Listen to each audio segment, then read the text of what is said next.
Hello everyone! A quick tour sa among experience sa paghimo og 100 pieces nga tote bags o 100 pieces nga long pouch para sa another client from Davao. Kani nga mga orders ni sigunda ni siya after sa delivery namo sa 200 pieces. Sa wala pa mi naka-deliver atong Kung Fu Panda orders, nag-chat na ni si client og nag-request og quotations og sample designs.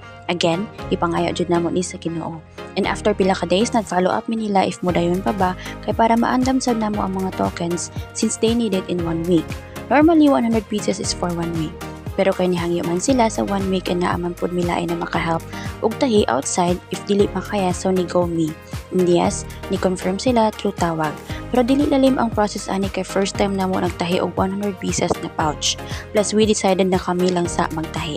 Dali lang nahuman ang totes pero sa 100 pieces na pouch dito mi nagkaratol-ratol gamay. Since half day ako sa akong work as VA pagka Huwebes I decided na mag full day off para mahuman ang pouch. Pero kana laging sungog-sungogon ka kay delivery na pagkaugma. Katong adlaw murag kalima nag-brown out sa Digos apil na diri sa among area. Kay lako na kaayo ko kay daghan pa kayo og tiwasunon. And ang among isa ka makina na daot tungod sa brown out so ang isa na lang ang pwede. Ani na time na ang manghod sa akong partner and she's been helping sa pagbali, sa paglimpyo ug sa pagpack. Thank you, Death. Almost 11 na nahuman ang pagtahi. Nag-arrange pa mi para sa pictorial so almost 12 na mi nakasleep. Thank you Lord kay gigrant na pod nimo na request. Abi namo dili nimo ihatag pero still gipaboran gyapon mi nimo this time.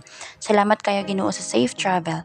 Thank you usab sa mo ang buutan na client. Salamat sa pagsalig ug congratulations sa inyong inauguration. Mao day ni ang naong sa akong kamot human sa pagtahi. Pero dili jud ko mo tagaw. Sunod na pod, buyers!